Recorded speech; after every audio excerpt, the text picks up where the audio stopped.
আসসালামু আলাইকুম।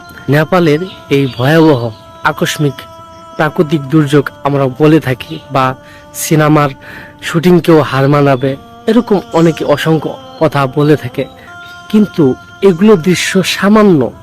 আল্লাহ তাআলা মহান রব, আর লা হাওলা ওয়ালা কুওয়াতা ইল্লা বিল্লাহ, নেই কোনো ক্ষমতা নেই কোনো শক্তি আল্লাহ ছাড়া। আল্লাহকে আমরা যারা বিশ্বাস করি না, যারা নাস্তিক, যারা ইমান আমল কিচ্ছু নেই, যারা ইসলামের গণ্ডিতে রয়েছে, তাদেরকেও বোঝানো খুব কষ্টকর। আল্লাহ যে মহান রব, আল্লাহ তাআলা যদি আমাদের মাছের পাখার সমান মূল্য দিতেন, তাহলে কাফের মুশরিকদেরকে এক ঢুক পানি খাওয়াতেন না। তাহলে কি পরিমাণ মনে করেন, আল্লাহ তাআলা আমাদেরকে কিছুই মনে করেন না।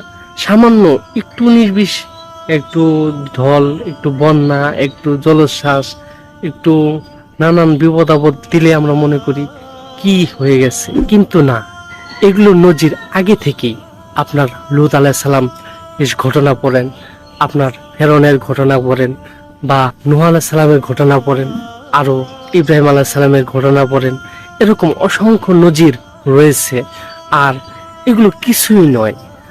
আমরা যদি আল্লাহর প্রতি ঈমান না আনি এবং আমাদের যে অপরাধ, এই অপরাধ হিসেবে আমাদের বহু শাস্তি পাওয়ার কথা, কিন্তু আমরা রাসূল সাল্লাল্লাহু আলাইহি সাল্লামের উম্মত বিধায়ী বড় বড় আকস্মিক যে দুর্যোগ, এগুলো থেকে বেঁচে আছি। আল্লাহ তাআলা আমাদের রহম করেছেন। এগুলো সামান্য নজির থেকে আমরা শিক্ষা নিতে পারি। যে কোনো বালা মুসিবতই আল্লাহ তাআলা আমাদেরকে হেদায়েত স্বরূপ দিয়ে থাকে। তাই আসুন আমরা পরিবর্তন হই এবং নিজেকে পরিবর্তন করি। আমরা আল্লাহর দিকে ধাবিত হই, আল্লাহর প্রতি ঈমান আনি, আল্লাহকে ভয় করি। আল্লাহ তাআলা আমাদেরকে সেই তৌফিক দান করুন, আমরা যেন ঈমান নিয়ে কবরে যেতে পারি, আমরা যেন আমাদের গুনাহ খাতাগুলো মাফ করে নিয়ে যেতে পারি। আল্লাহ তাআলা আমাদেরকে সেই তৌফিক দান করুন। আমিন।